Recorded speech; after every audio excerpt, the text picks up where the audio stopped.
Well, welcome everybody. I hope everyone's okay. Everyone's good on this Tuesday afternoon, evening, Wednesday morning your time. Thank you all for making the time to join our awesome webinar. So malolele no ya yakwe bula talofa sulang warm Oceania greetings to everyone for joining us. We welcome you to our webinar titled "Reflecting on Pacific Leadership at the IMO." And so, if you're feeling good, if you're feeling amazing, if you're feeling happy and in a good mood, please on your camera and give a thumbs up so I can see your beautiful faces. All right. All right. I see all the faces coming up. All right. Oh, I see brother on the boat, some people in the brick wall behind them. Too good, man. Welcome all, man. It's good to have you all here. So again, welcome to this webinar. I think this is our fourth one for the year. And so just a bit of housekeeping rules before we begin.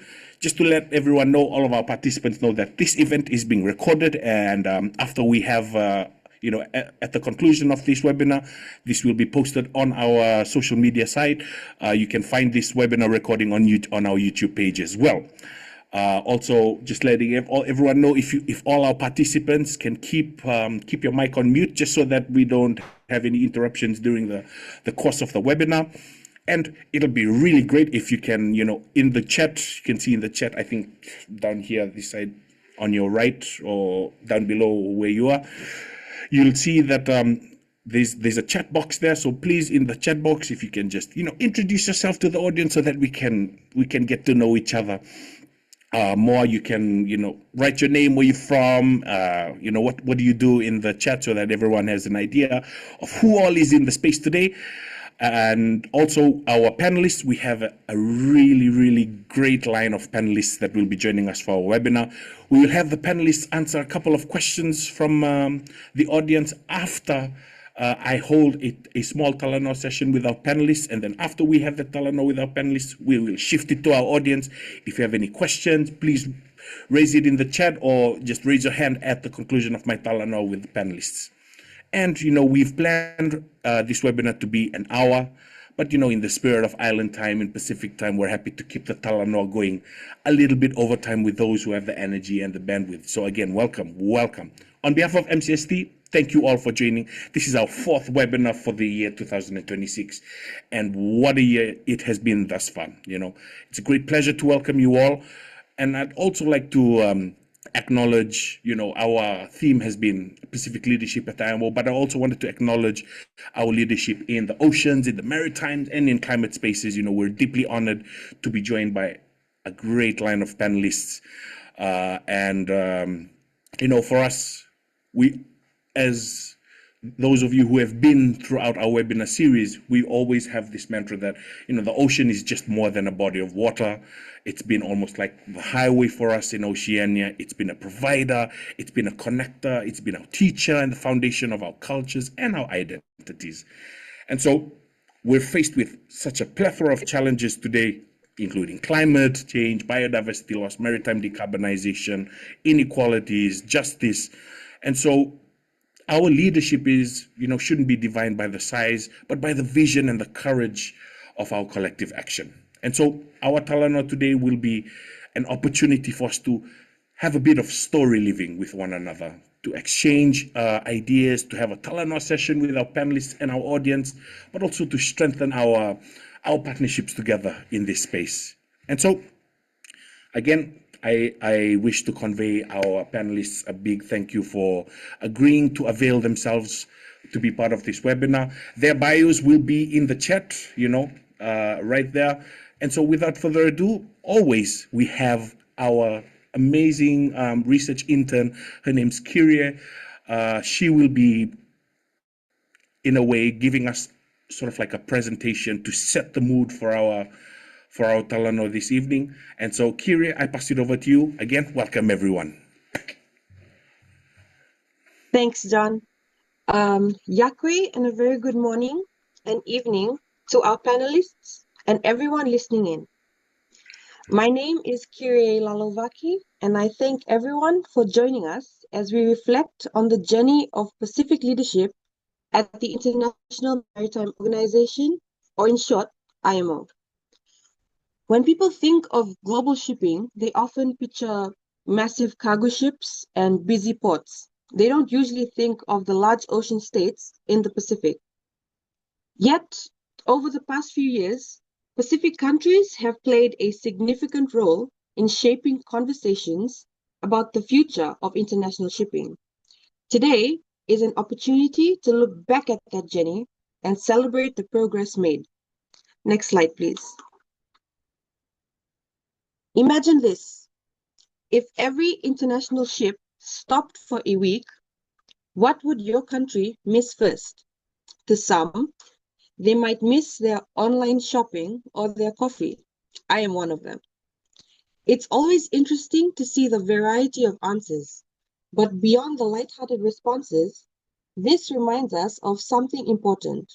Shipping isn't just about moving cargo. It keeps our economies running, our shelves stocked, and our islands connected. And that is why decisions made at the IMO matter to the Pacific. Next slide, please.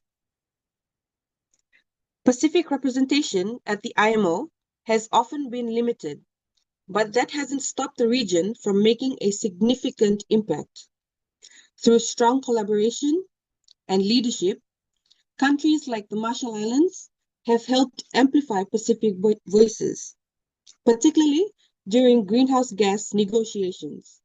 Leaders such as Ambassador Tony DeBrum and Ambassador Albany Schroeder played a key role in ensuring Pacific priorities were heard at the global stage. Next slide, please. The GHG negotiations at the IMO have been extremely vital for Pacific states for three key reasons. The first and foremost is climate change. It is the single greatest threat to our islands and to our planet. It is therefore vital for the Pacific, amongst the most vulnerable regions to the effects of climate change, to participate in such negotiations, not only to ensure their voices and concerns are heard, but also to guarantee that whatever is being negotiated will deliver a future which will ensure our survival. The second key reason is our almost absolute resilience on shipping, both international, regional, and national. Some of the Pacific Islands import more than 90% of their food and 100% of their medical supplies. Therefore, the GHG negotiations at the IMO is situated exactly at the intersection of our key vulnerabilities: climate change and dependence on shipping. Another key reason is the risk of being left behind. The transition of international shipping to net zero emissions will usher in transformative changes for international shipping, especially in the types of fuels and technologies future ships will operate on. These transformative changes will trickle down to both regional and national shipping due to usage of the systems and infrastructures, and thus requiring upgrades to existing infrastructure or the creation of entirely new infrastructure to accommodate the needs of zero near zero vessels. There is a critical risk of our region being left behind by the transition, especially if inappropriate, unsustainable technologies are deployed to our region. Broadly, these are the three key reasons why Pacific voices are needed at the IMO GHG negotiations, which answers our questions and concerns on whether the transition of shipping will actually deliver rapid reductions in line with a future that ensures our survival, whether the disproportionate negative impacts created by the transition to net zero will be addressed by the IMO, and finally, whether the transition will ensure lasting and meaningful change in maritime for the Pacific region, ensuring that we are not left behind. Next slide, please. We contribute little to global emissions, but experience some of the greatest climate impacts. So the Pacific chose to lead, not because it was easy, but because it was necessary. The Pacific Islands may be small in land area and population, but they have consistently shown that influence isn't measured by size. Through collaboration, persistence, and a shared vision, Pacific nations have helped keep climate ambition at the center of discussions on international shipping. The message has always been clear. The communities most affected by climate change deserve a seat at the table and a voice that is heard. However, one challenge remains. Much of this important work happens behind closed doors, and there is still a gap in public awareness and outreach. Today's webinar is part of closing that gap and sharing the Pacific story, celebrating its leadership and inspiring more people to engage in the future of sustainable shipping and climate action. Next slide, please. Leadership at IMO is not just about speaking during meetings. It involves months of preparation, technical expertise, regional cooperation, and most of the time, long days and even longer nights of negotiations. It's also about mentoring young professionals, building partnerships, and ensuring that Pacific perspectives continue to shape global maritime policy. That's the kind of leadership we'll be reflecting on. Next slide, please.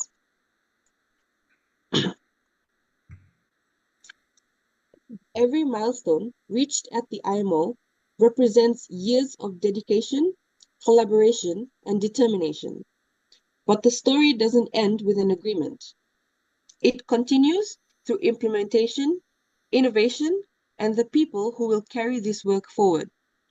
With that, I would like to invite our panelists to share their experiences, insights, and reflections on Pacific leadership at not only the IMO, but in their respective fields and organizations. So I pose 3 questions.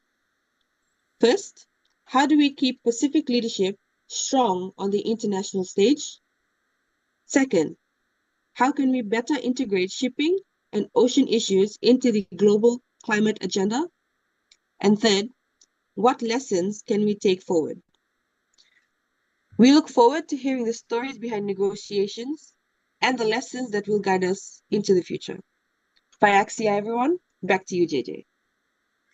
Thank you so much, Kyrie, for your presentation and getting us into the mood of our Talanoa. And again, on behalf of the Micronesian Center for Sustainable Transport, I'd like to really again thank our panelists. We have Ambassador Albany Shoda with us. We also have Mr. Paulo Kautoke, and we have Dr. Philman Manoni as our esteemed panelists today. So again, welcome again. And Kyrie, thank you very much. Now we move into our Talanoa session with the panelists. And, it's lucky that, it's only me here and I don't have a bowl of kava beside me to have some talk story with our panelists. But, I wanted to start off with Ambassador Ishoda. We've talked about our Pacific leadership, at the IMO. And, if you could share with us, just again, unlayer it for us a little bit about, talk story, Manda, about how the Pacific has come to where we are at this stage. How has this Oceania and Pacific identity that has been, that has been very infamous at the International Maritime Organization. Talk story, Manda, about how that leadership came about and how it shaped our leadership at the IMO. I'll start with you, Ambassador. Thank you, John. Thank you, Kyrie, for that presentation, setting the tone. And let me take the opportunity to welcome everyone. Bid you all Yahweh.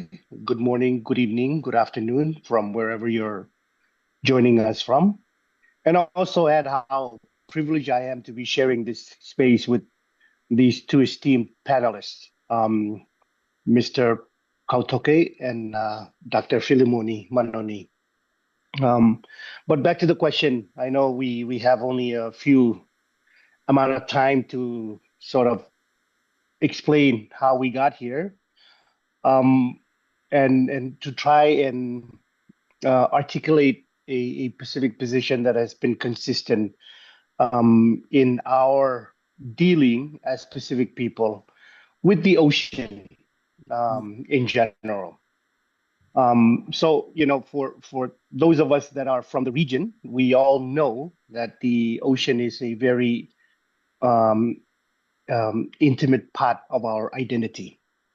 I think you will not meet a Pacific Island person who does not have a story of growing up in the ocean, or any type of story. And we could go on and on about these Mm. stories amongst all different people from all different walks of life.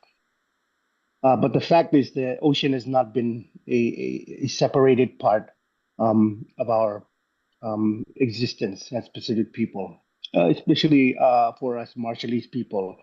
When if you've been here, when you look to your left, you see the ocean. When you look to the right, you see the lagoon. So we're basically part of the ocean as is. But our work in IMO specifically stems from it comes as at the shadow of multiple other works that has been done across the region in different spaces and different platforms about the health of ocean, about ocean conservancy, about um, sustaining our ocean, whether through trade, whether through resource management, whether through culture, um, shipping, for this case. Ocean has not been a different part of that conversation. And our work in IMO, um, although it started a bit later than most of the other work, uh, uh, perhaps I think just a little over a decade ago. But I think we have brought in a consistent message to IMO about how to ensure that people of this ocean maintain a presence in the future, uh, not only through security uh, in existence, but also as we have continued to learn more and more how our climate is also affected, our ocean is also affected by our climate. Our ancestors knew this, but the science has continues to prove their wealth of knowledge around the interlinked species between our ocean and our atmosphere. So uh, for IMO's our work in IMO, especially from the lens of the Marshall Islands, we viewed IMO as an important space for a number of reasons. One, because the Marshall Islands is one of the well, a frontline country in the climate crisis that we face today. And the Marshall Islands, being a frontline country, needs to be present in as many international spaces as possible to continue to push for a solution to address climate, uh, the ongoing impacts of climate on our communities and our islands. But second, also because the Marshall Islands house is the third largest registry in the world. So IMO is also a huge space for us in terms of our economic strategy and our economic development. So we knew that we needed to bring these two discussions together, converge them in a way that addresses the issue of carbon emissions from shipping, but also looks at how we address the equity issue that continues to create a wider gap between the developing countries, particularly the small island developing states and the least developed countries, and the developed countries that control most of the shipping and the trade that we see today. And I know the other two panelists will have more to say, and I really am excited to hear their thoughts on this. But I'll just start off there and leave it there to allow them to uh, chime in as well. Thank you, John. Thank you very much, Ambassador. Thank you for for showing us, sharing about a little bit of those stories and why we have that leadership at the IMO. Now, I'm moving on to our next panelist, Mr. Paulo Kautoke. Thank you very much for being with us today. We know that our region as is increasingly being recognized as the blue Pacific continent and as a region of large ocean states. And throughout your experiences in regional international cooperation and diplomacy, how has this concept of large ocean states and the blue Pacific transformed the way in which our countries engage internationally? Over to you, Mr. Kautoke. Malo. But thank you very much, John, for the question. I believe it goes to the heart of how the Pacific understands itself and how we present ourselves to the world and how we exercise leadership internationally. But first, please allow me to express my sincere appreciation to the Micronesian Center for Sustainable Transport for the kind invitation to participate in this important discussion. It is a real privilege and an honor to share this platform with such distinguished members of the panel, His Excellency Ambassador Ishota and His Excellency Dr. Philemon Manoni.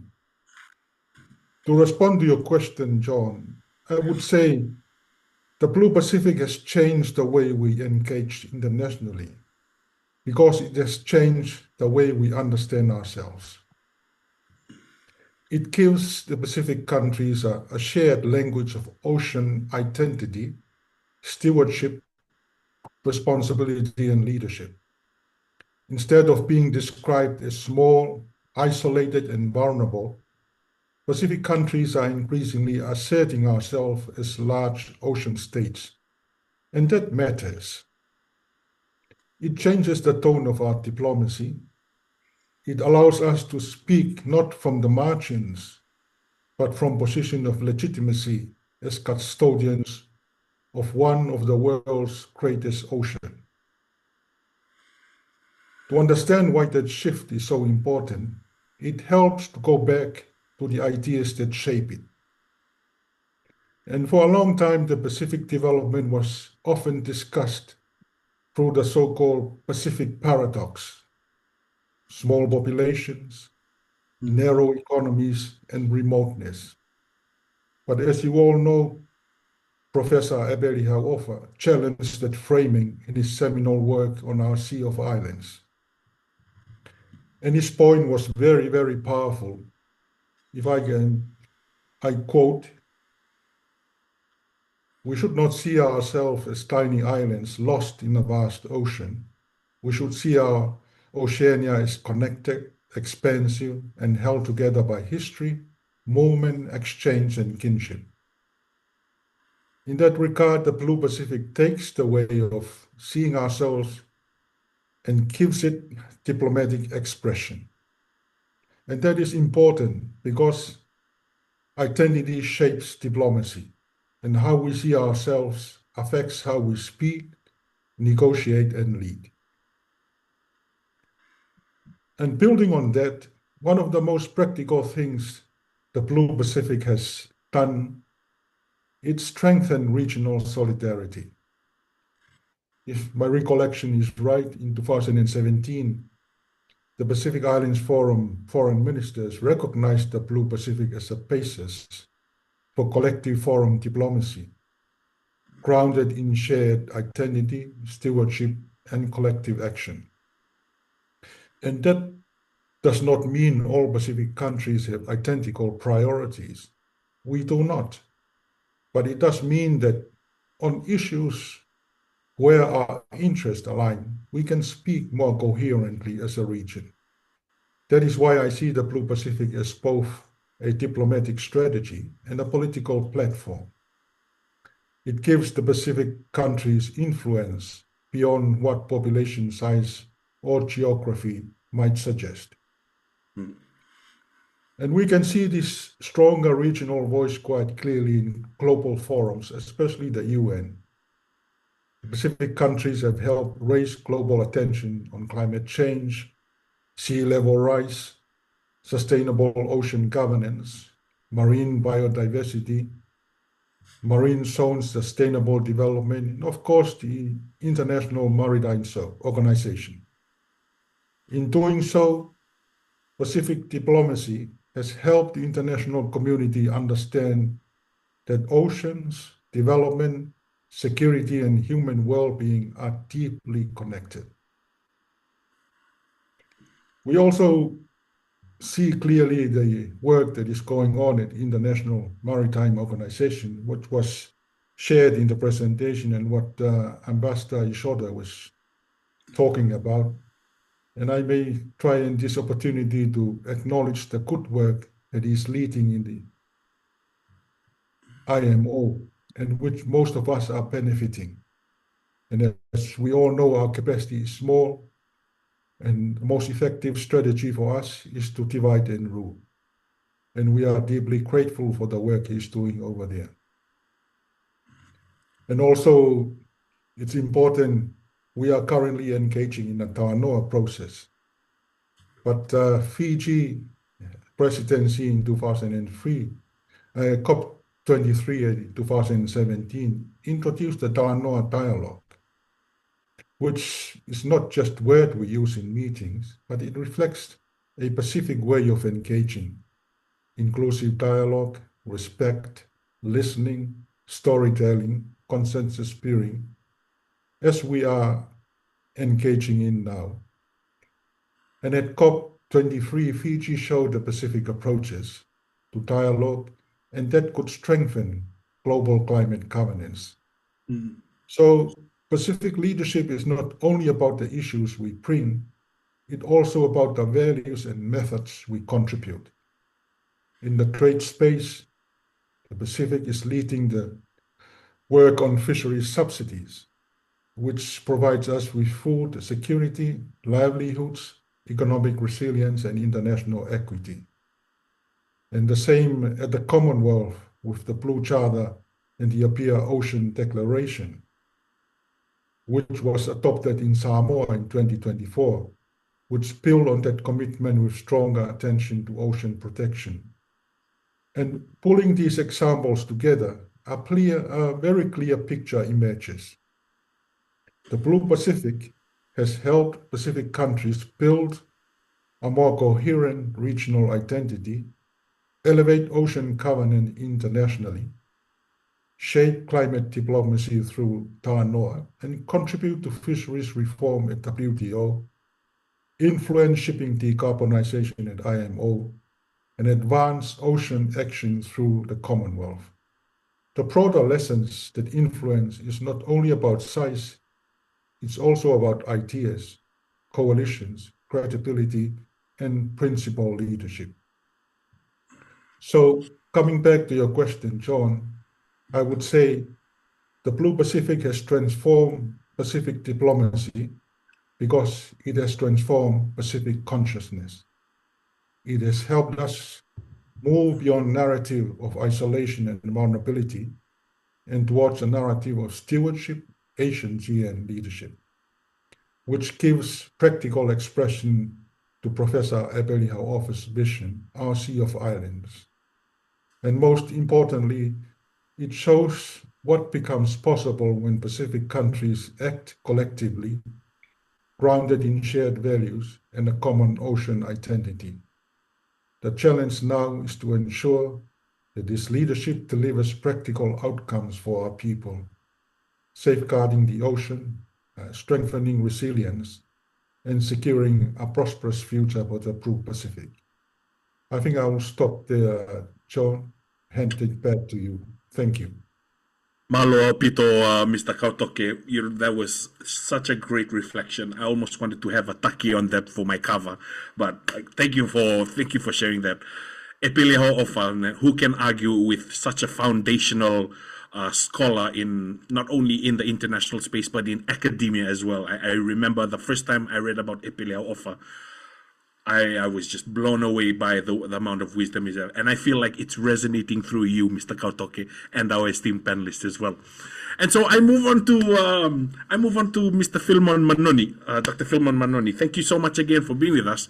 Now, when I'm reflecting on our leadership and global ocean governance, I wanted to see from your perspective, being being at the Pacific Islands Forum and in the oceans space, what role have, regional organizations played in strengthening our influence within international maritime governance and in oceans?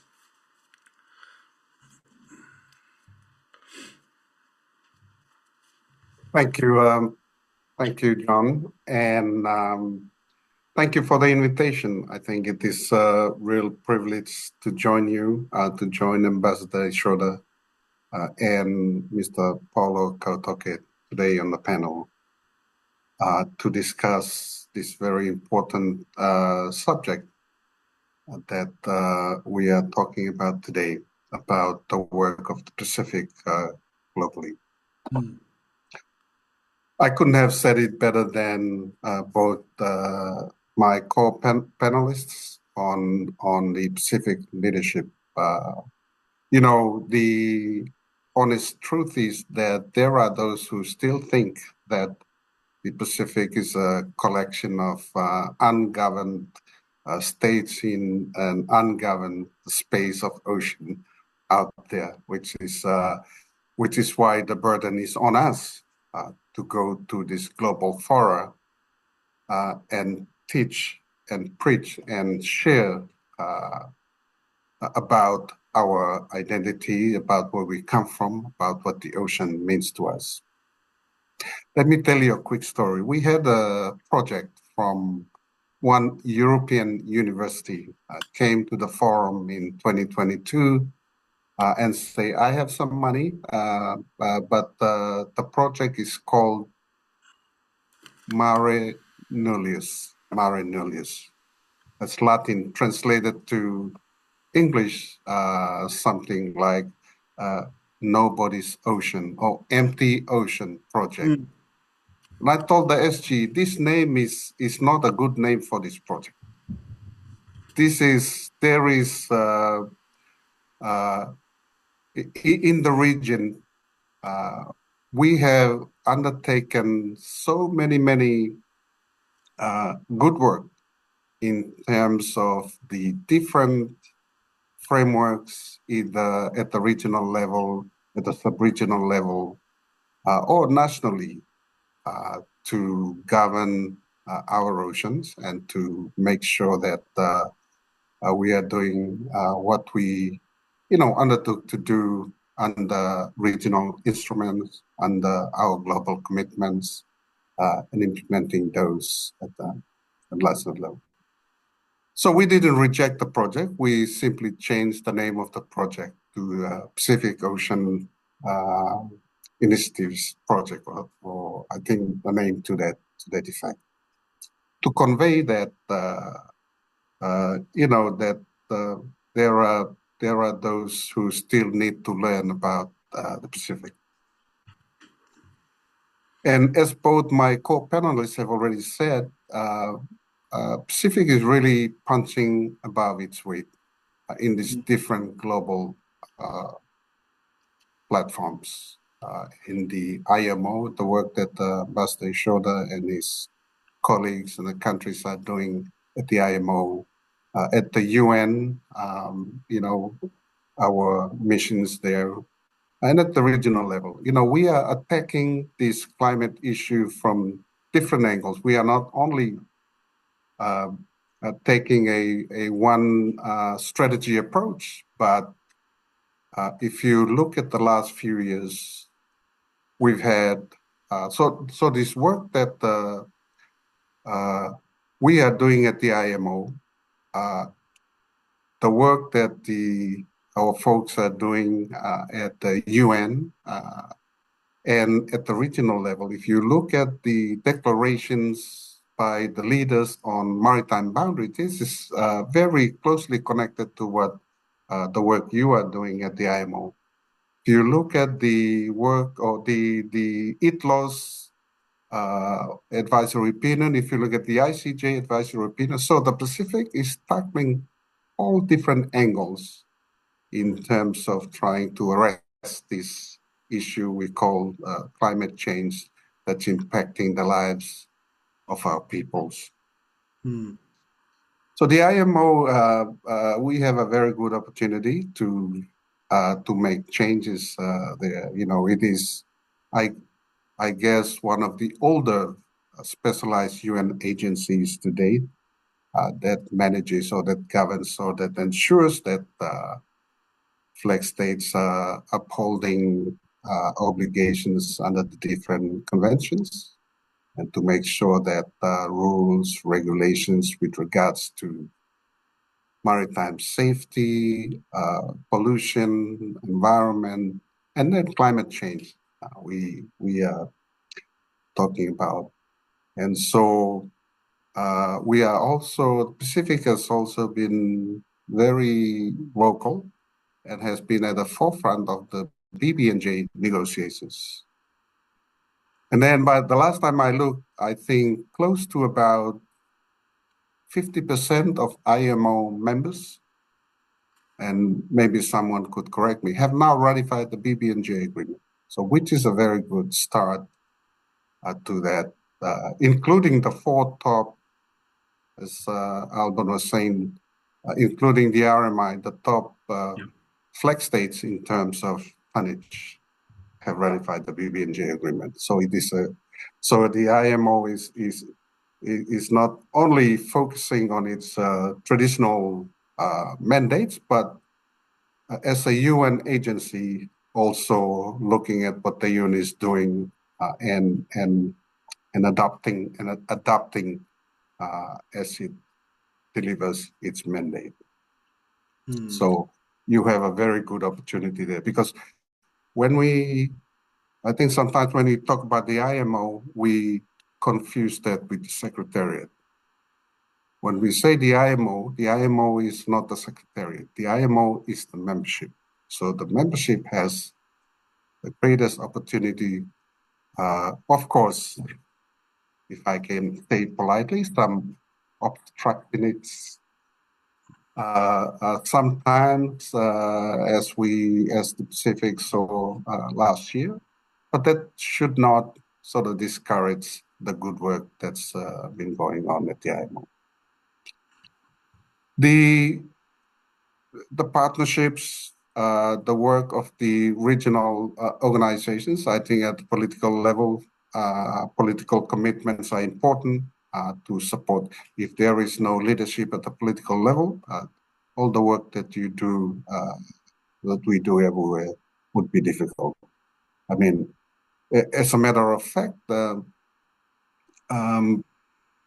issue of the Leaders' Declaration, sea level rise, is now being discussed at the UN for a resolution at the UN. So all of us, the whole of the region is looking at different strategies, not just one stream strategy, but different avenues of attacking the issue. We're looking at technical work that you guys are doing at the IMO. We're looking at legal approaches that at the regional level as well as the UN level to try and address this question holistically. So while the work is important, I think the point made by Paulo about the strength of the collective, I think it is paramount.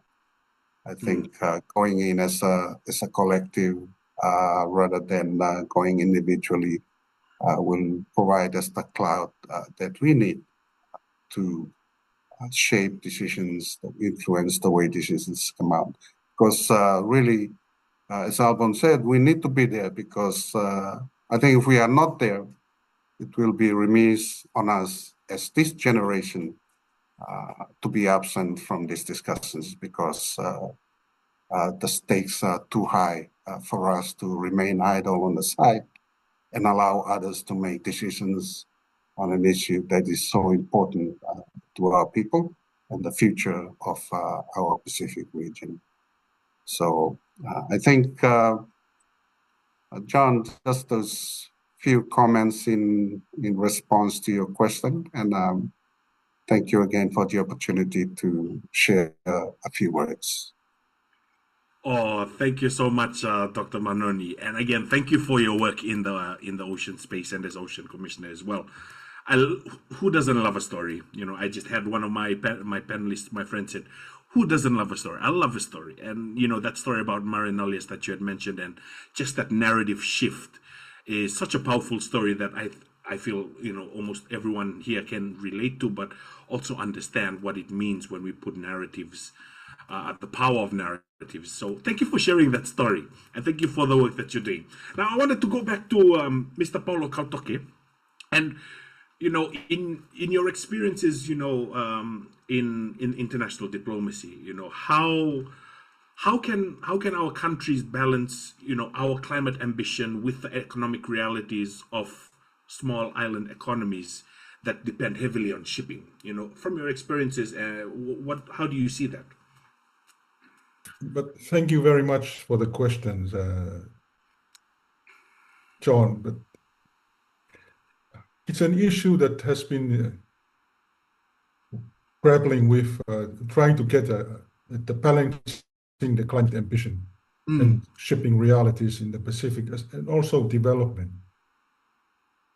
And I think when we talk about shipping, it's not just another sector for us. It's how our islands are connected. Because it showed in the presentation of Kiri, it brings food, fuel, medicine, essential goods, and it supports even the key economic sectors in most Pacific Island countries like tourism, fisheries, trade, and everyday community life. So when we talk about climate ambition in shipping, we have to start with the reality. We cannot afford a transition that disrupts connectivity or make basic goods unaffordable, but we also cannot afford to delay action because climate change is already affecting our ports, our coastlines, the food systems, and long-term development. For me, the balance is not about choosing between climate ambition and economic development. It's about asking how climate ambition can actually strengthen economic development. One way I would like to put it is this: climate ambition has to be grounded in resilience. Small island and developing economies, especially us in the Pacific, we are very exposed when maritime links are disrupted, as we saw in Vanuatu after Cyclone Pam and other extreme weather events, where all damaged infrastructure affected transport and supply chains. We also saw it in Tonga after the Hunga Tonga, Hunga Hapai eruption and tsunami, when maritime and communication links became critical for response and recovery. Those examples showed that resilient ports and reliable shipping are not luxuries. They are part of economic security. So in my view, a just transition has to protect affordability and reliability while gradually reducing emissions. If cleaner vessels, better port operation, and more efficient shipping reduce dependence over time, the decarbonization becomes part of the resilient agenda. If I may touch on the blue economy side,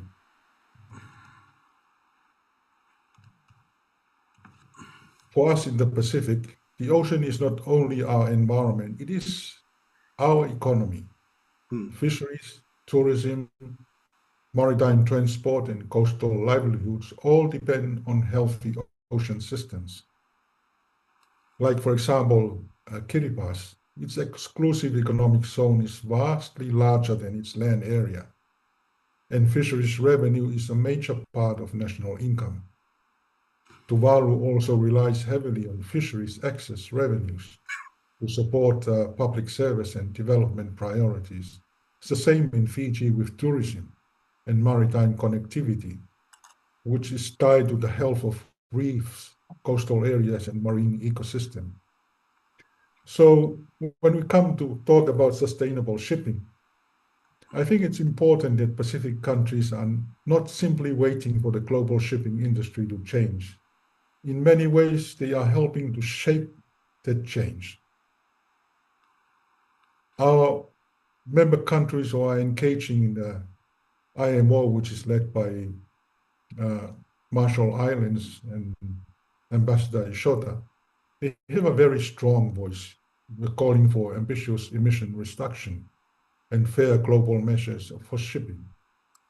That matters because international rules can create momentum, but they have to be matched with support for vulnerable states. For countries of ours, the most practical starting point may be domestic and inter-island shipping, where shorter routes can make cleaner vessels better operations and new technologies more realistic over time. So I would frame the goal as practical progress, more efficient vessels, cleaner fuels where feasible, stronger maintenance systems and port improvements that reduce costs and emission together. So the cost of transition, of course, the cost is real. Many Pacific countries have aging fleets. They have limited fiscal space and high dependence on imported fuel. In Tuvalu and Kiribati, for example, almost all consumer goods arrive by ship, so any increase in shipping costs can quickly affect the cost of living. That is why fairness has to be the center of the transition, because countries should not be expected to carry disproportionate costs for a problem they contribute at least creating. At the same time, we have to be honest that delaying action also has costs.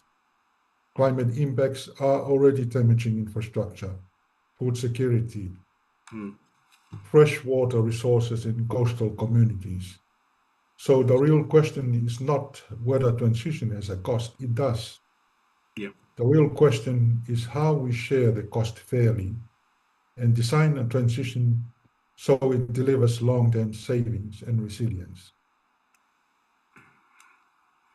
And with regard to long-term benefits, I don't think maritime decarbonization should be viewed only as an environment obligation. It should be seen as a development strategy. For Fiji, for example, climate-resilient ports, cleaner shipping can support tourism, trade, and disaster response. For Vanuatu, stronger maritime infrastructure can improve recovery after climate shocks, just like Tonga. For Tuvalu and Kiribati, global decarbonization is linked directly to long-term survival and development prospects. So the case is not only about reducing emissions, it's about energy security, lower long-term fuel dependence, better connectivity, safer ports, and strong island economies. But on one final point I would add is that a just transition must include people. Climate and shipping discussions often focus on fuels, infrastructure, and finance. Those are important. But we also need to think about the people who keep shipping moving, seafarers, port workers, maritime communities, and young professionals entering the sector. That means investing in skills, safety, mental well-being, inclusive workplaces, and workforce readiness.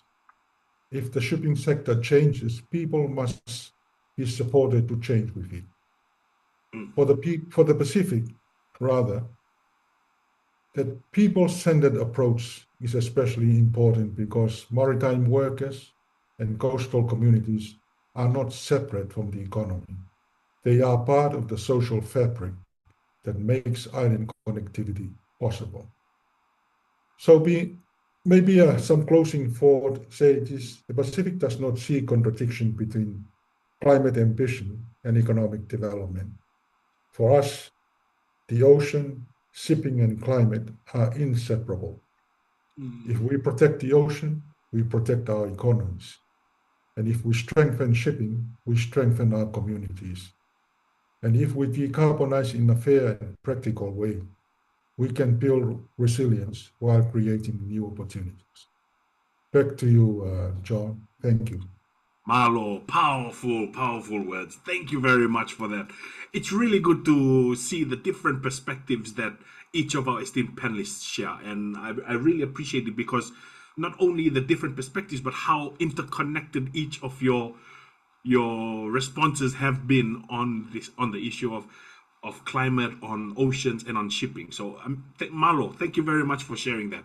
Now, I go back to you, Ambassador, and coming back to the IMO, negotiations are currently going around. I mean, the Talanoa is good. Like, don't get me wrong. We could go for hours, but coming back, the negotiations on the IMO net zero framework, remain ongoing.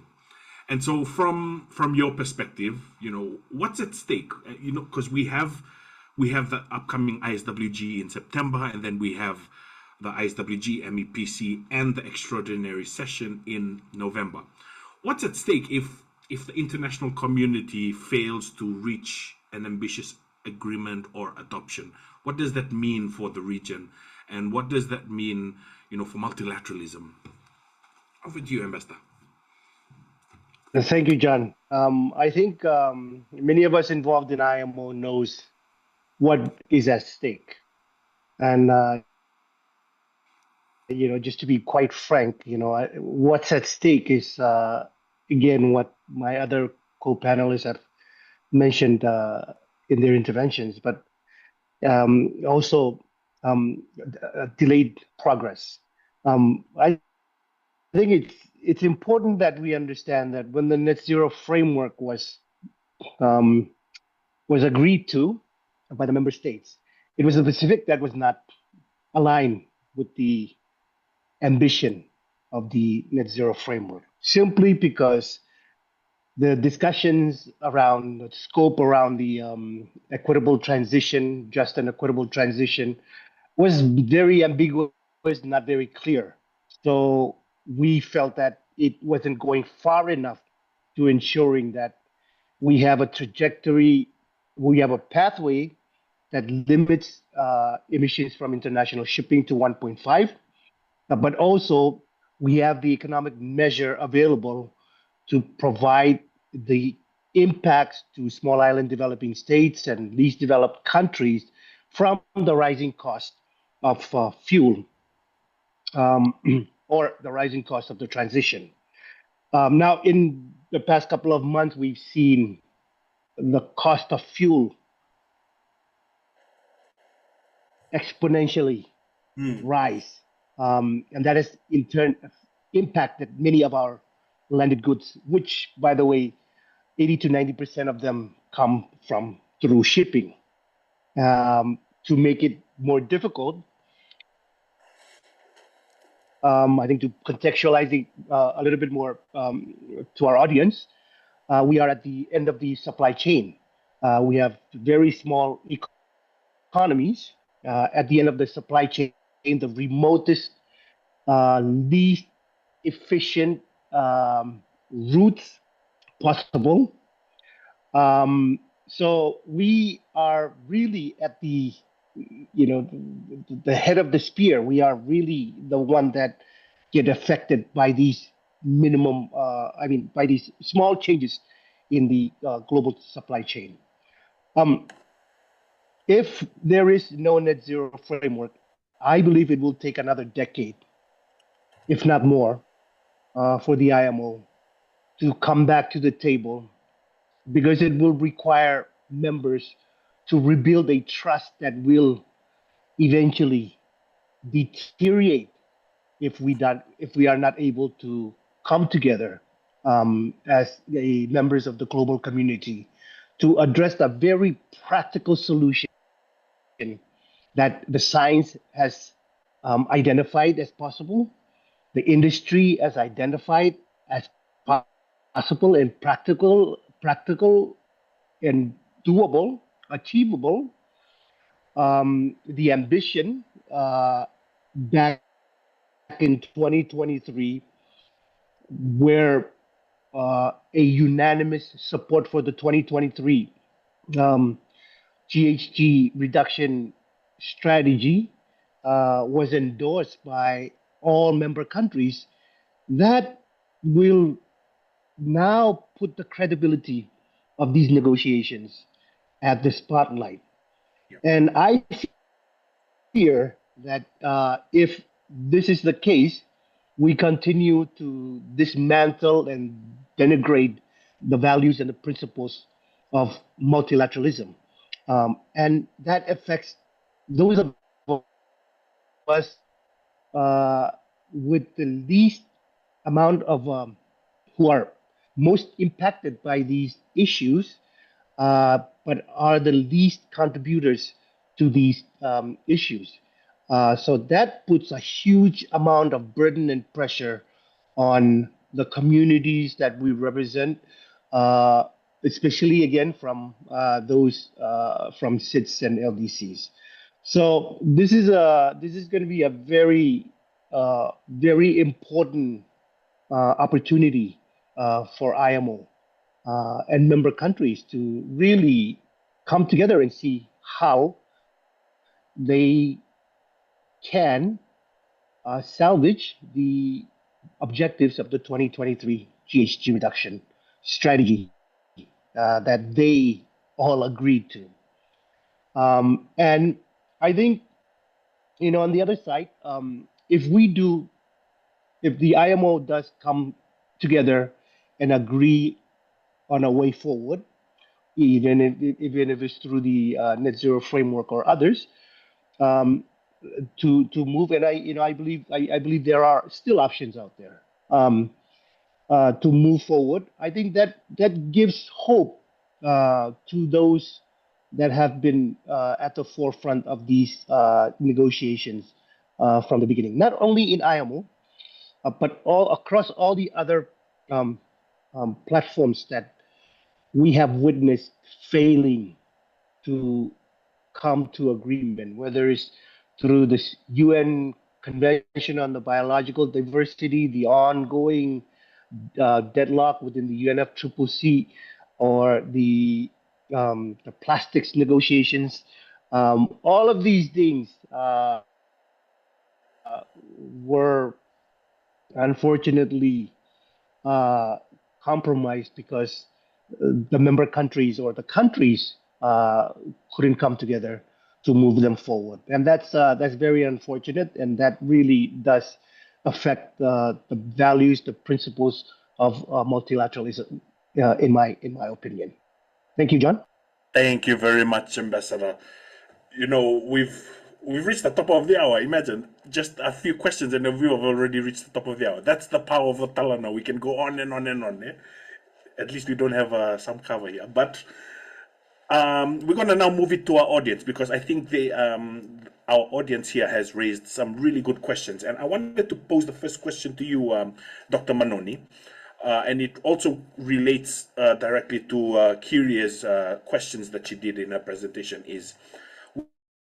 We have a question from Lyndall Rowlands, and she asks in the chat, how does Pacific leadership at the IMO fit in with the Pacific Australia co-hosting COP negotiations this year? Not only the COP negotiations, but also the pre-COP that's happening in the Pacific as well. If you have any reflections on that. Oh, thank you. That's a great question. While we were not able to secure COP31, the pre-COP to COP31, I think still is the next best opportunity that we in the Pacific should work very hard to leverage off in terms of what happens at the actual COP31. Oh, but I think my response would be that there is a strong partnership. I think the Pacific and Australia are working together on what to progress at the COP31 through the pre-COP here in Nadi, in Fiji, in October. And so there is a great collaboration.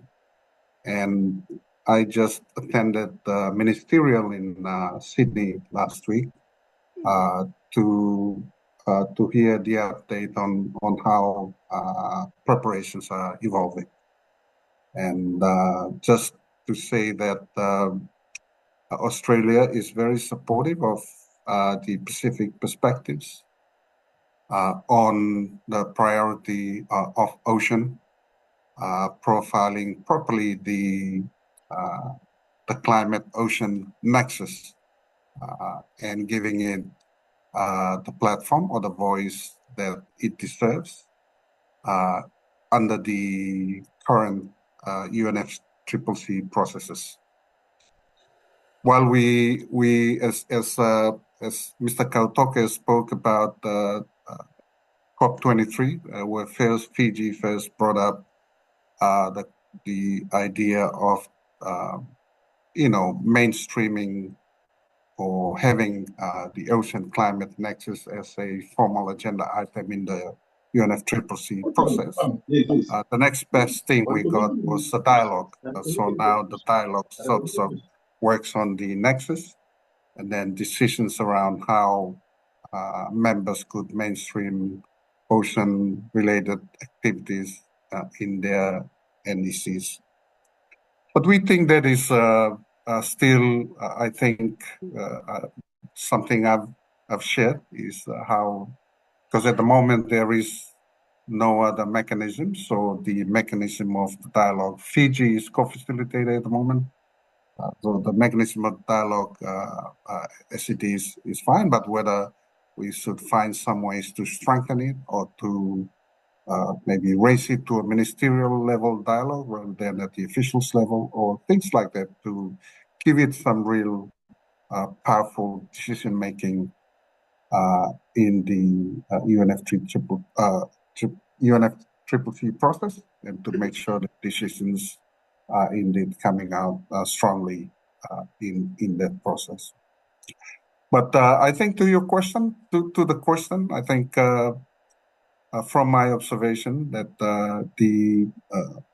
Australia is working together with the Pacific, and I think on the priorities of the Pacific that has been shared in preparations for the pre-COP. I think Australia is very supportive, and that a strong partnership, I think, will be is working together at the moment in anticipation of what will transpire at COP31 in Turkey later this year. Thank you. Thank you so much, Dr. Manoni. Lyndall, thank you for owning your camera as well. I hope that response was helpful for you. Awesome. Thank you very much for that question. Thank you for your response, Dr. Manoni. I wanted to move on to Mr. Kautoke. Daniel, if it's okay, would you like to pose your question to Mr. Kautoke? Or would you like me to read it? You can Yeah, always... no, sorry. It was a very long message. Yeah, I'll read it out. Sure. So, well, obviously, thank you very much for everything that you've said. And thank you to everyone for organizing this. But yeah, Mr. Kautoke, you said the Blue Pacific identity, and you spoke about how it changes the way Pacifics see themselves and how they speak. And I'm just really curious as to what exactly you think the effect for that is on other states looking on, or members of the different industries. Do they see that and see Pacifics as more powerful, or as more morally correct, or more serious, or in some way more deserving of being listened to? And do you think that kind of Blue Pacific framing, the effect of that, can be measured in any way, or can we see how that's had a difference? Thank you very much.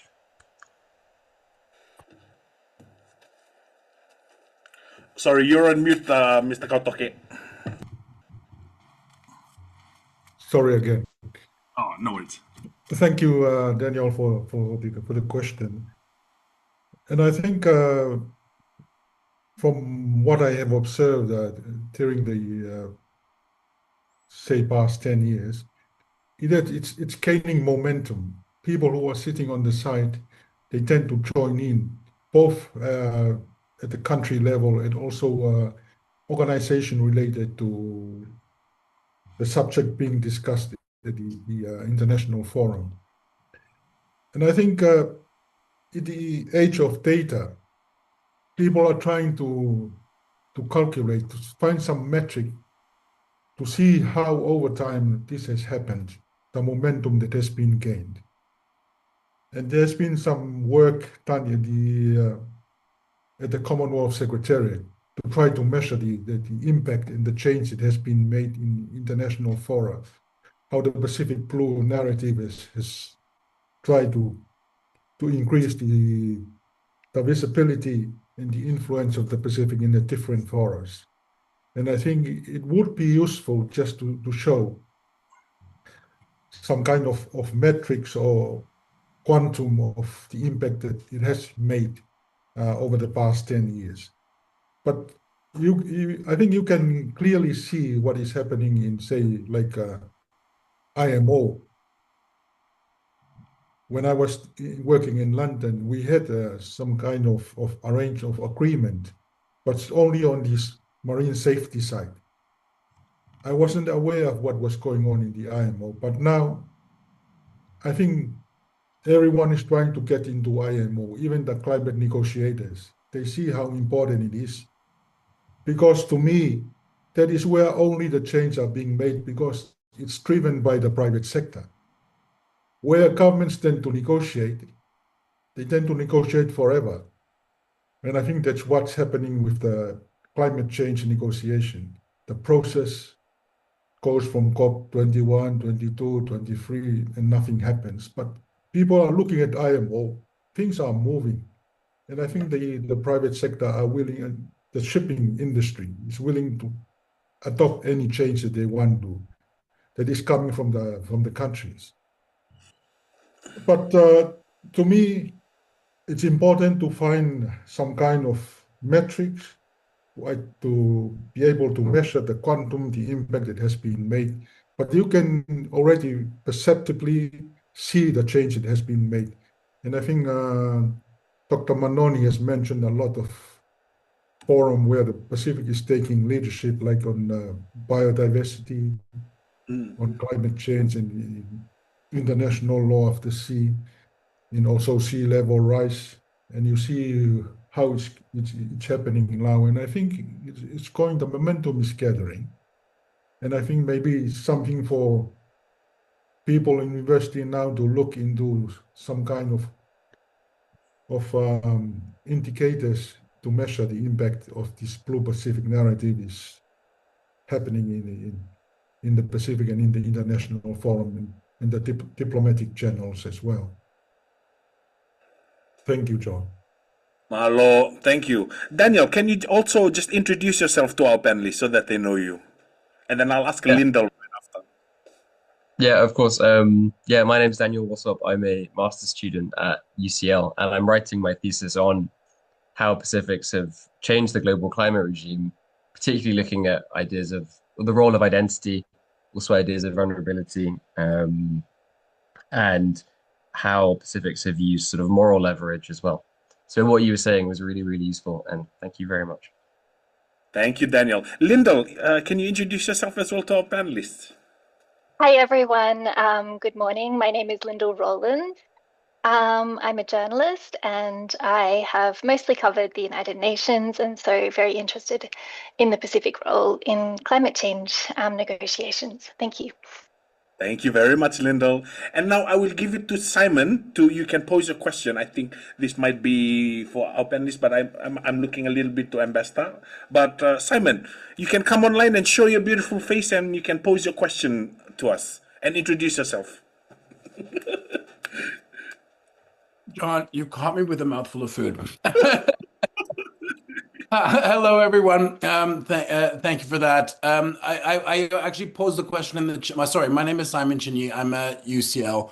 I posed a question in the chat as Ambassador Ishoda was started to speak because as we move to September, as we start, we have a month now until the next kind of round of negotiations, and then that will lead on. So, just as we look forward, um, to increase ambition, to look at the geopolitics of what's happening and at the IMO over the past uh, whatever many years, but really the past like 12 months. How do we push and move the dial forward?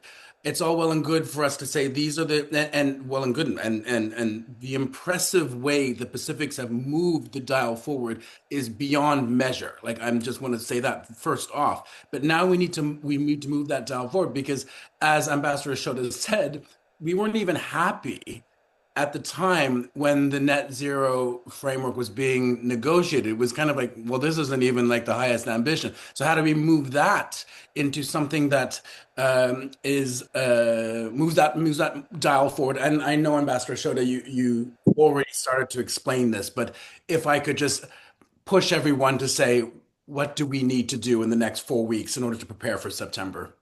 Thank you, Simon. Is that for me? Yes. Thank you, Simon. Always giving me the hard questions. No, I'm kidding. I'm kidding. No, that's a very fair and valid question. I think we need to um, reestablish the conversations that we've had in the past amongst countries of like-minded spaces. If you remember when we started this conversation in IMO, it was only six Pacific countries. There was only six specific countries that over 10 years ago that had the moral principle to bring this debate into the IMO space.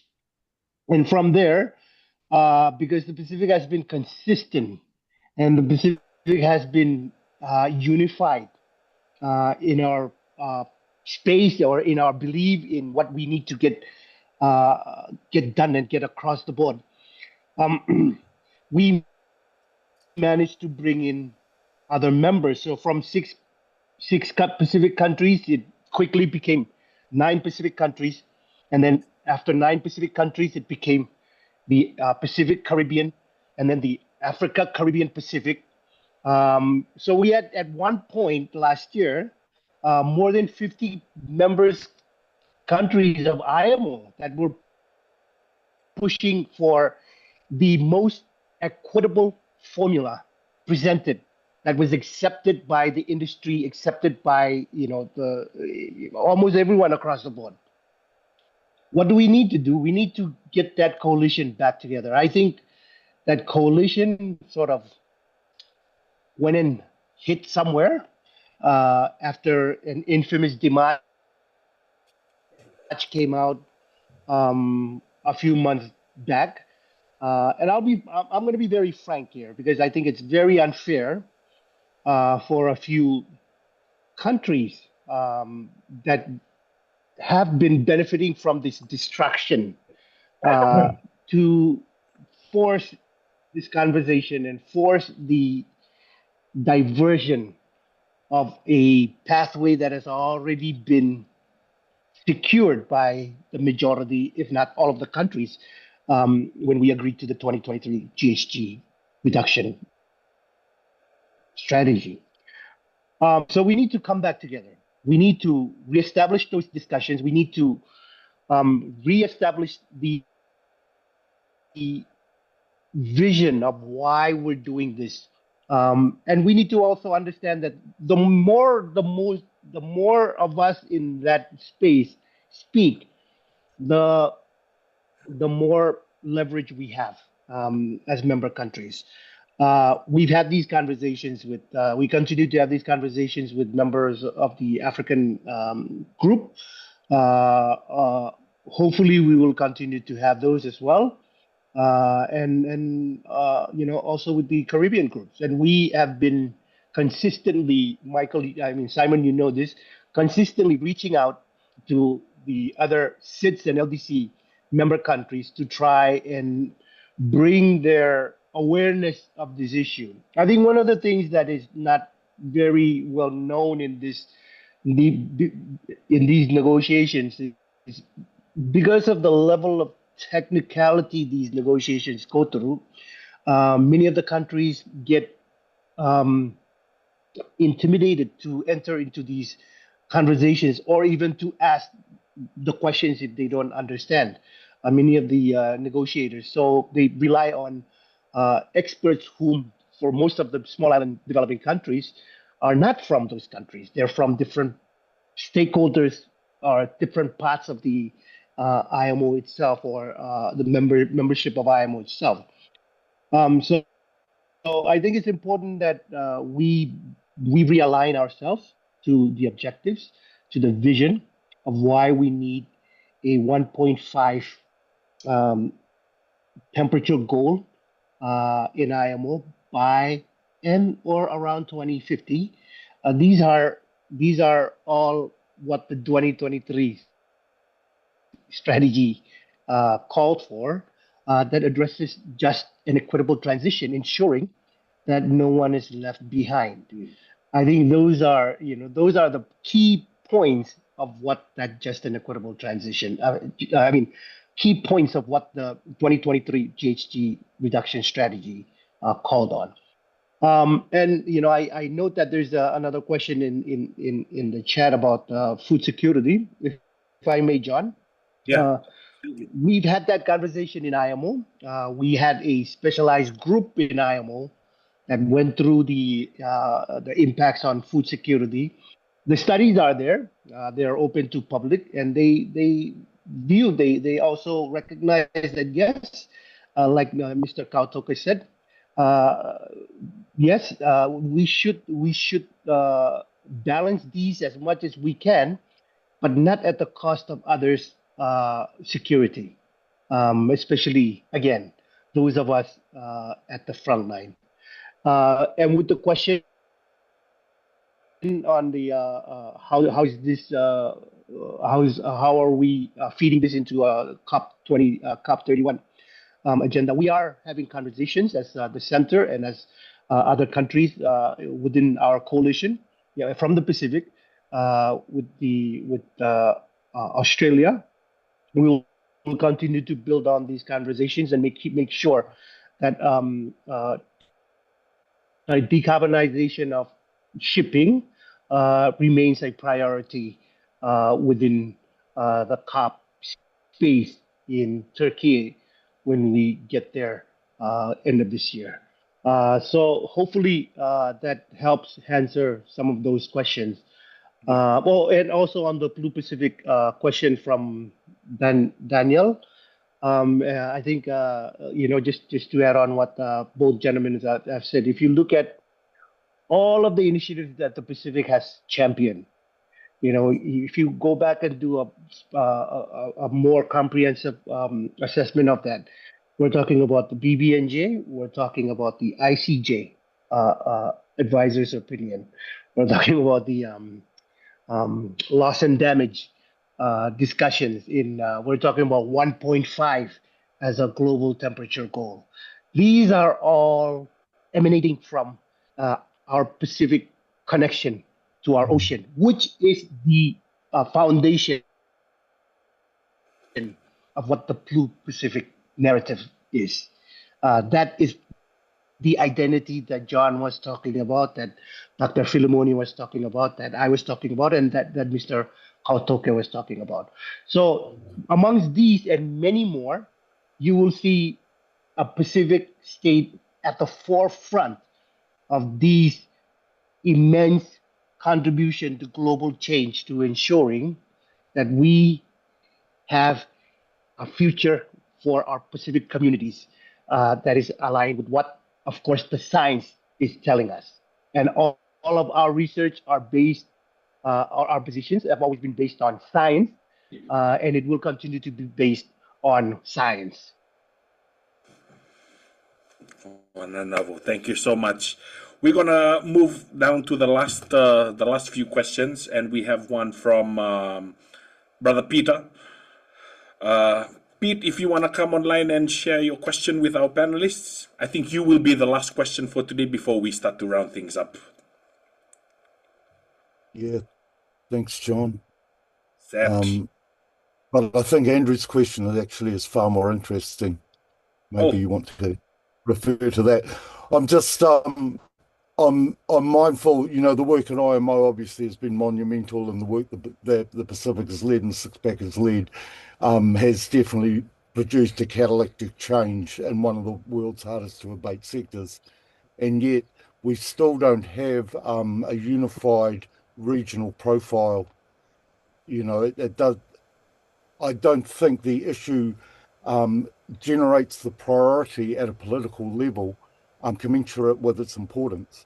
So my question, I guess, to this esteemed panel of senior diplomats is, how do we increase that? How do we leverage what we've done to get greater ambition and clarity, not only in terms of the next couple of major engagements at COP31 and the critical MEPC 85, right into the long term?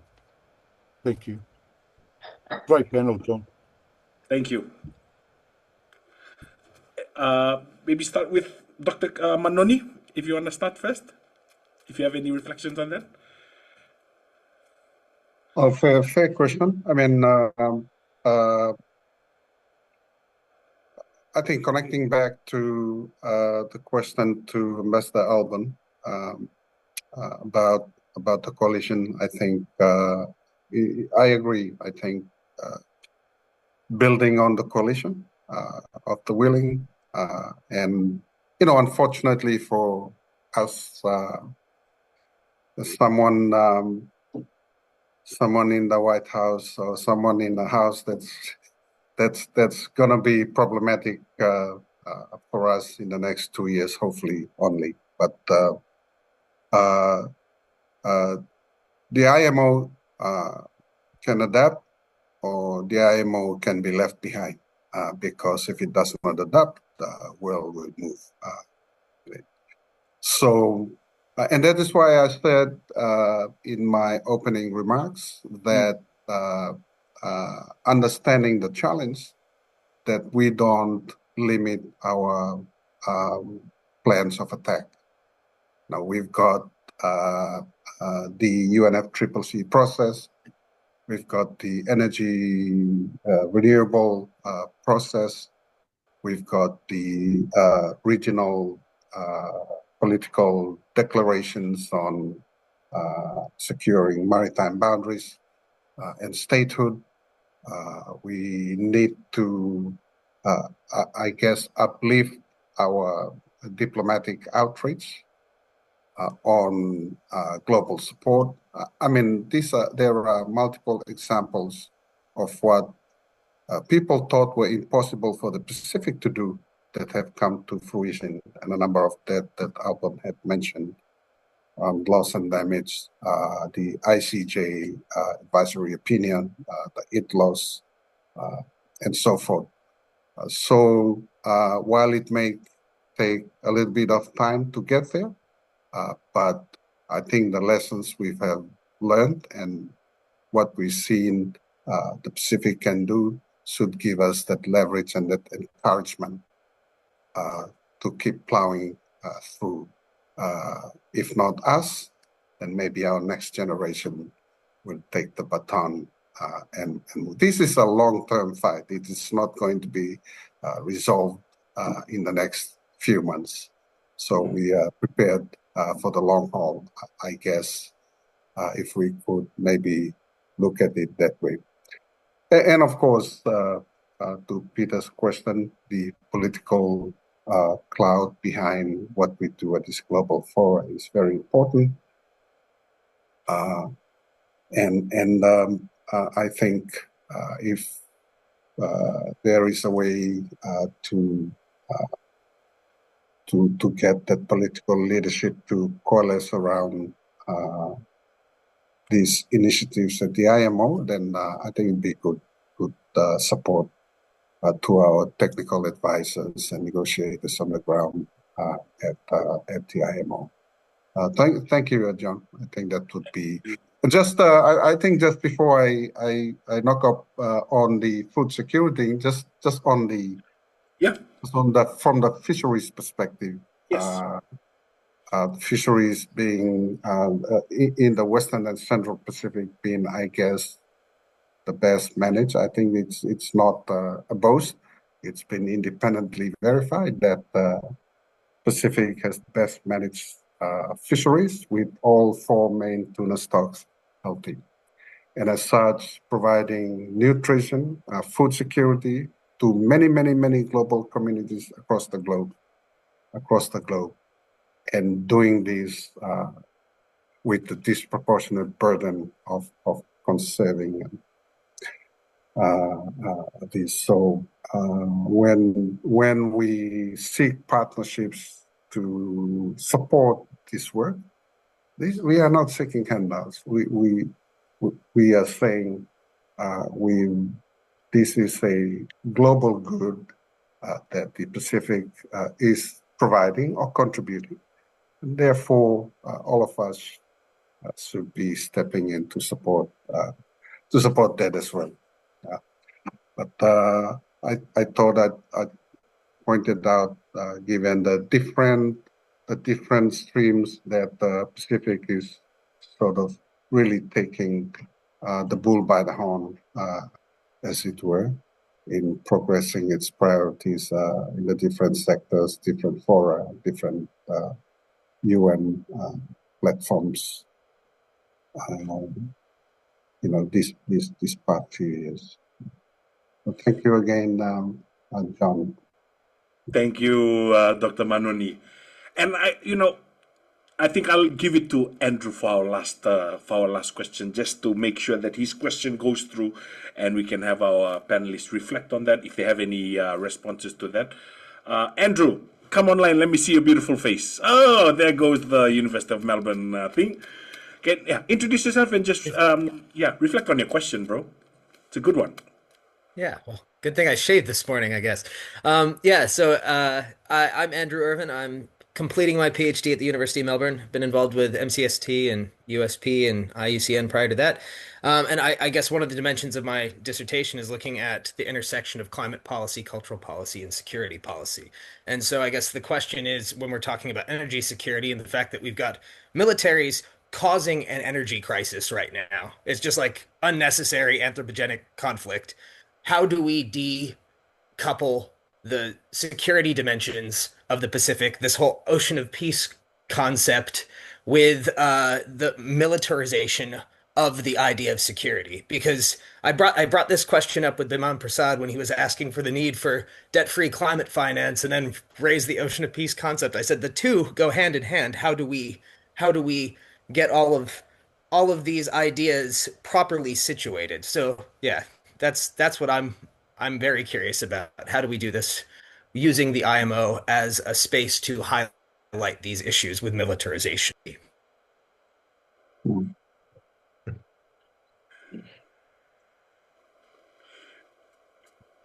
I'll give it to our panel. Mr. Kotoke, do you have any reflections on that? Sorry, moderator, I don't have any expertise in that area. Maybe Ambassador is the one who can answer that. Okay. Ambassador, over to you. Thank you, Andrew, for that question. I think the question of security for us, I think I want to be very clear up front. When the Pacific speaks about security, we're speaking about human security in terms of existence. We speak about food security.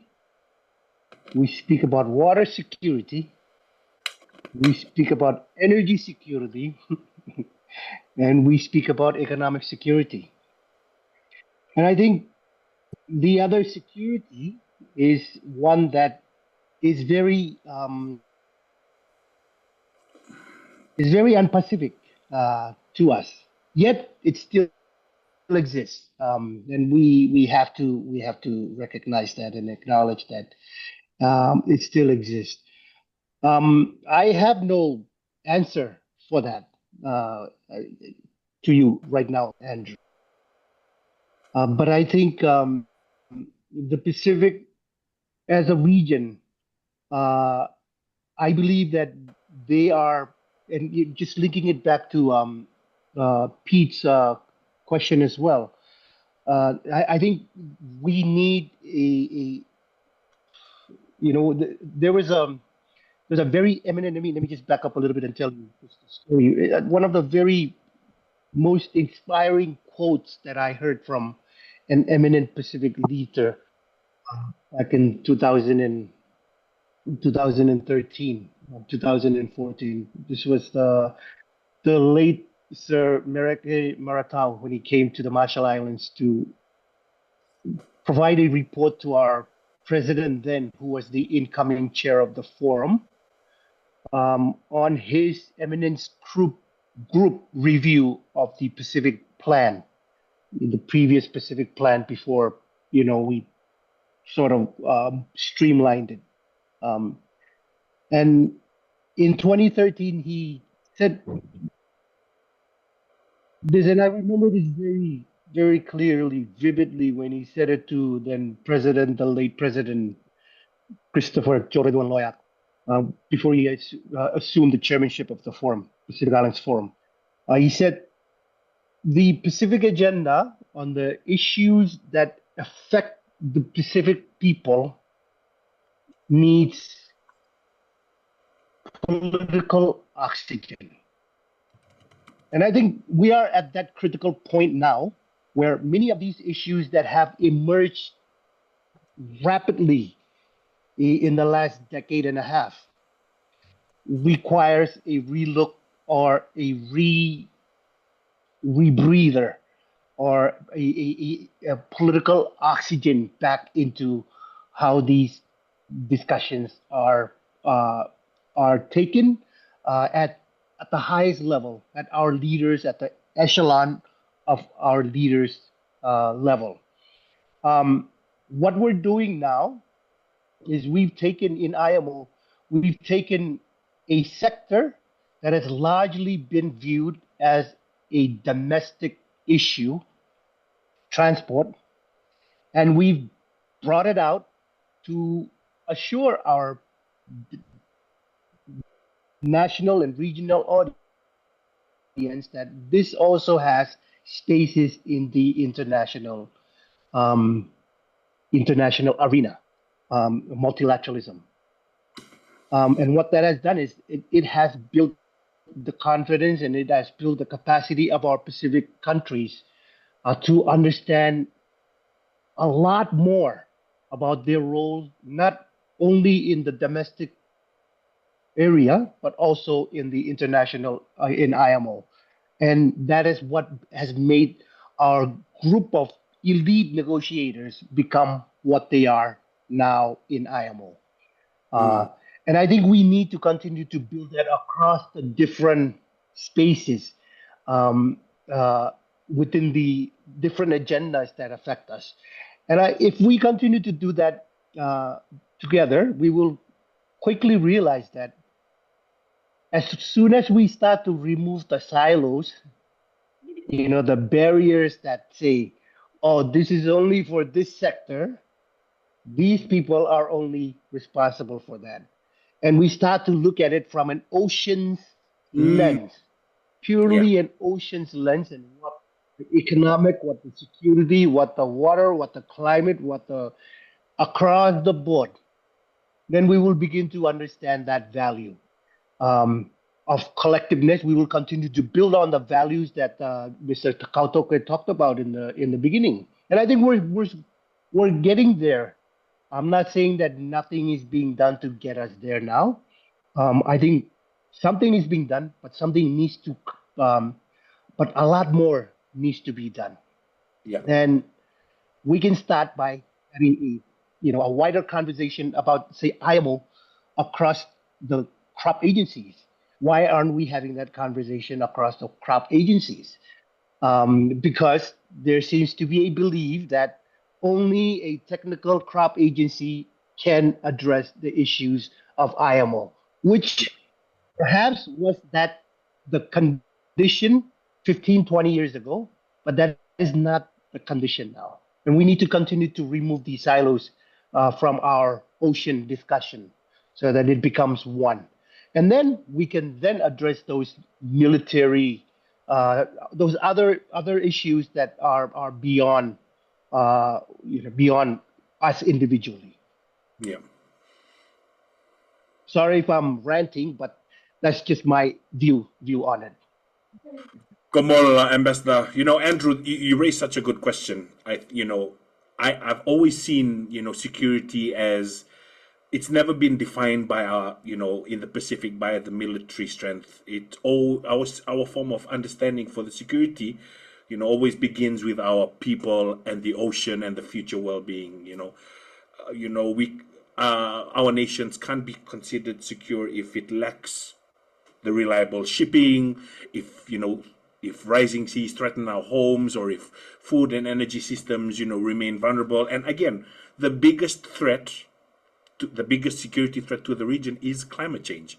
And I think it's sort of like getting that mentality, that narrative, is that it's not solely about the military, but that's just how I see it. But great question. Now, dear panelists, we've reached the end. And in just a very few couple of sentences, we have a good number of young people with us here in this webinar, including I see Dr. Simon Chin Yi, I see Andrew, I see Mr. Vusi. We're all young, aspiring, and even our interns are here with us. So, what advice would you have for young people getting into this space, getting into maritime, getting into oceans, getting into climate? What advice would you have for young people getting into this space? That's one. And the last one is, what's next for you, for each one of you in the upcoming months for the rest of 2026? I'll start with you, Mr. Kautoke. If I can just touch on 3 points. Yeah. The summary. The first one is to protect the Blue Pacific. Our legacy should be a healthy ocean, safer climate, and a sustainable maritime future for generations to come. And the second one is strength through unity. So far, the Pacific has shown that when we speak with one voice, even the smallest nations can influence global decisions and drive meaningful change. And the last one, empowering the next generation. The Pacific youth, our younger people, must step forward as future leaders, also innovators, and advocates for our ocean. The future of the Blue Pacific depends on their ideas, energy, and leadership. So what I want to encourage them to do is to come to the table.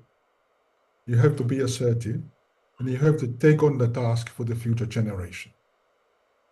Thank you, John. Hello. Dr. Manoni. Oh, and now, sorry, Mr. Kautoke. What's next for 2026? What can we, what's coming up? What are you getting involved in so that we all know?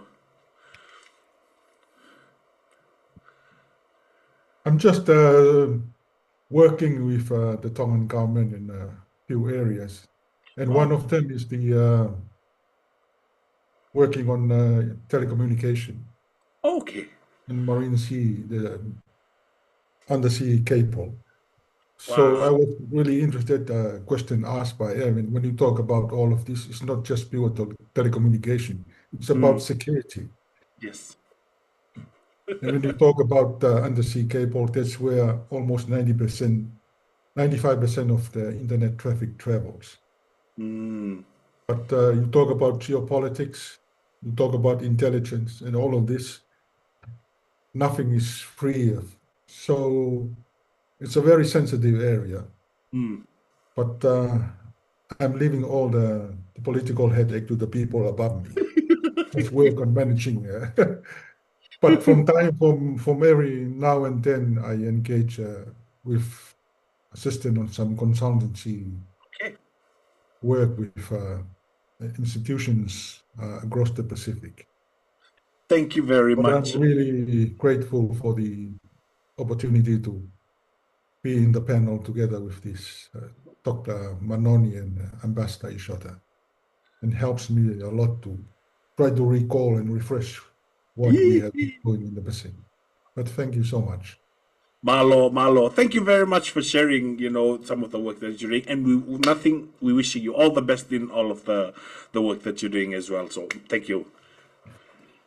Dr. Manoni. Thank you, John. Thank you for the co-panelists for very, very informative discussions. I think just one point on the previous question, and Ambassador correctly described security as it is from our lens under the Boyd Declaration, now covered under the Ocean of Peace kind of concept. Is defined that way, yeah, and I guess covers all of the priorities and issues that impact upon the lives of the Pacific people and future generations. And this question of climate is something that the UN Security Council has been very reluctant to kind of address because of its implications. But, like every other issue that we have raised today, I think we should not be discouraged from continuing to push the envelope as far as we can. But John, on our future leaders, on our young people, certainly as said by Mr. Kautok as well as Ambassador, be there at these events, attend those conferences. And also, I think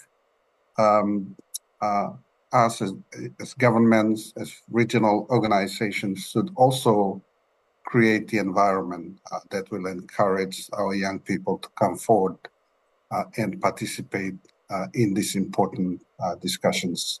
They will be leading this work in the future years. They will be our new leaders on this issue. So we want the transition to be as seamless and smooth as it can when we pass the baton to the next generations of technical advisors and negotiators and diplomats that will carry forward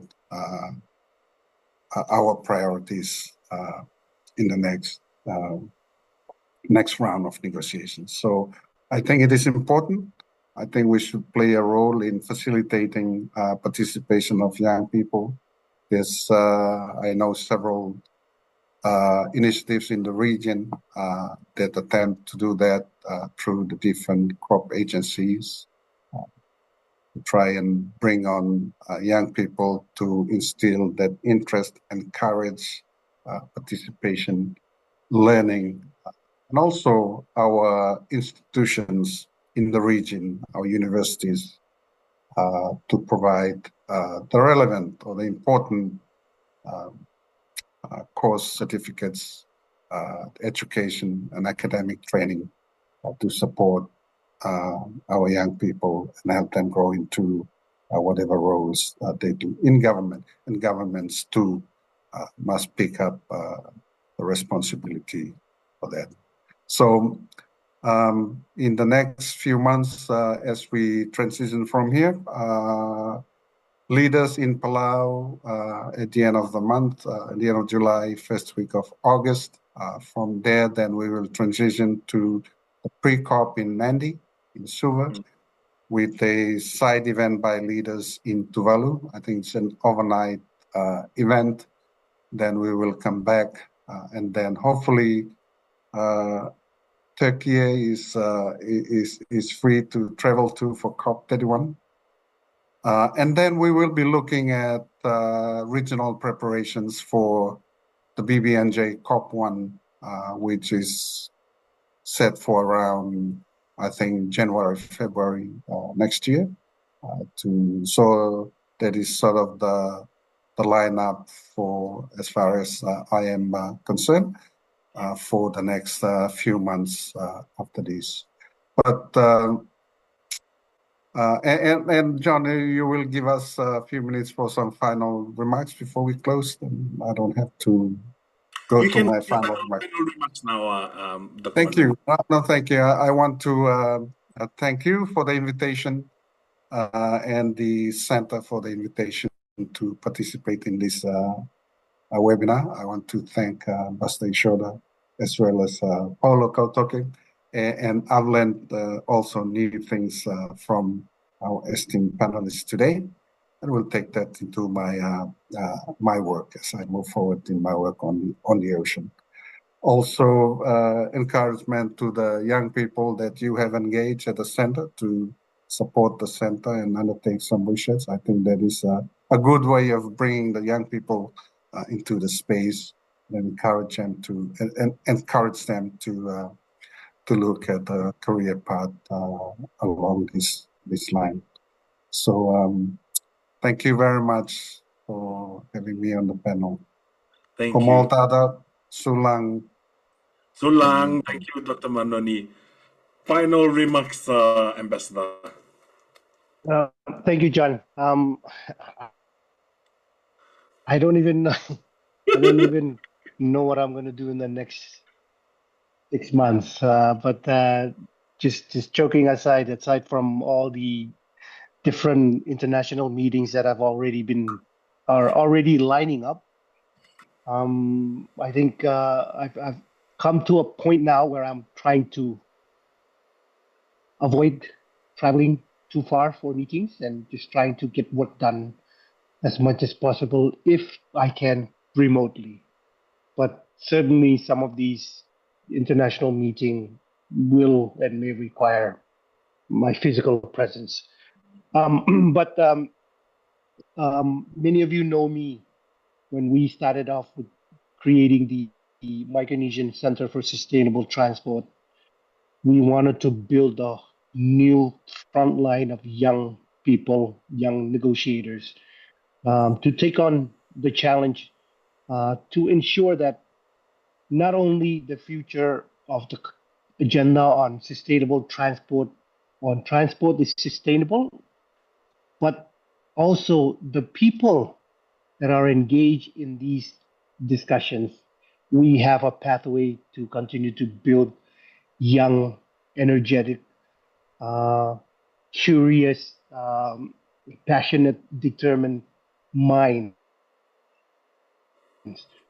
uh, to be part of our team. And I think we've somewhat successfully done that, but there's still a lot more. If you look at the Pacific negotiators that come to IMO, many of them are young people, and that is perhaps one of the most, one of my most proudest moments is when I see um, going from one person, or one Pacific person in IMO, to now over 20, nearly 30 people, young people especially, representing their countries in IMO, being trained and having the opportunity to reach out to the Micronesian Center for guidance. So that is, a very, very important part of our journey at the MCST. And I will continue to do that. We will continue to build the capacity of the Pacific countries. The MCST was developed as a research center, and this is where we put our young people in to start doing the research. This time around International Maritime Organization and greenhouse gas emissions, partnering them with renowned global universities like the University College of London and Columbia University, many different universities that we partner our young researchers with, build their capacities and return them back to their countries so that they can continue to build their capacity and represent their country in this technical space. The next couple of months, I want to focus on the Pacific Blue Shipping Partnership because that is the other side of the coin that we weren't able to discuss in this session. So, what does that mean? Pacific Blue Shipping Partnership is our Pacific region's transition to low carbon technology under the shipping, maritime shipping. So, the good news is we've just concluded back in June our first ministerial meeting in Majuro, where we put forward a charter. And I am proud to say that that charter was endorsed by 9 of the 9 countries, or 9 countries have endorsed that charter now. So that means that between now and the end of the year, we have a lot of work to do to create the organization or the office, the Pacific Blue Shipping Partnership regional office, which will be based here in Majuro. And that means we have to create we need to reinvest in more people. We need to find the financing.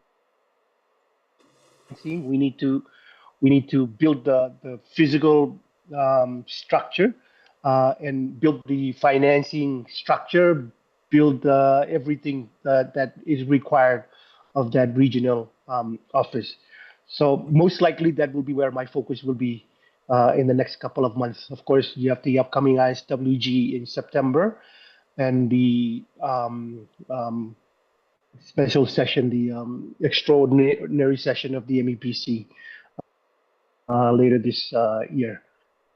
Pre-COP in Nandi, and then COP in Turkey. We have the MIF in Pohnpei next month, and then we have the Pacific Islands Forum Leaders meeting in Palau. So those are some of the few things, but hopefully I'm able to focus on the Pacific Blue Shipping Partnership, that office, to create it so that we can set sail on that part of our regional transition. So, Komol, and if there's any volunteers out there, we are always looking for people to join us in our team. Many thanks, Ambassador Ishoda. Thank you, Dr. Manoni. Thank you, Dr. Paulo Kotoke.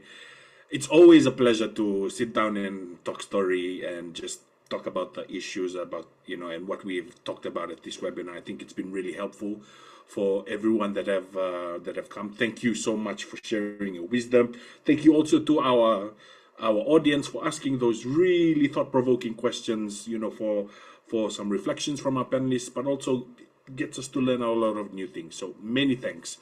And also thank you to the center, the MCST, for organizing the space, for having all of these series of webinars throughout the year. Do please also note that, Penny, I think can you put up our slide on our contact. This webinar will be put up on our socials. There'll be reflections on it. So again, thank you so much. And to end off our session today, I will be ending off with a song, always from the Marshall Islands. It's a song of thanksgiving, and to thank you all for the amazing work that each one of you in our panel do. Wishing you all the best. And it goes a little something like this. It's a special dedication to our panelists and our audience and everybody here present. Eworta imeron pa elapin emala agajena meron impa kumultata komkanu jemo enjot kenabi wolenjo which was Joe which was Joe.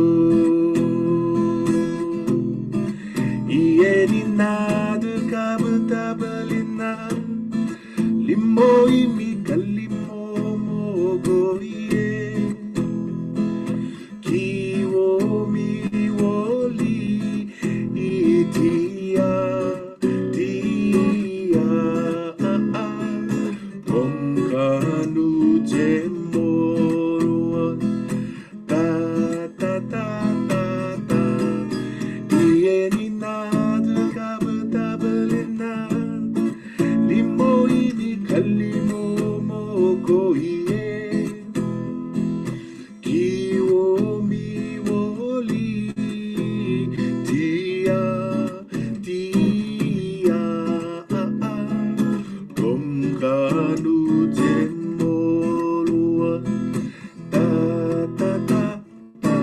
Thank you very much, ladies and gentlemen. Thank you to our panelists. Thank you, everyone. Join us for our next webinar series. See us on our socials, on LinkedIn, on our Facebook pages, on our Instagram pages as well, and our YouTube channel. Sign up, subscribe, comment, and we look forward to seeing you at our next webinar series again. Thank you all so much, and we hope you have a blessed rest of your day and a blessed rest of your evening. Many thanks, guys. Have a good one. Malo, mari, Malo, komor, sulang, Hello, bye-bye. Mall Dada. komol dada. Yep.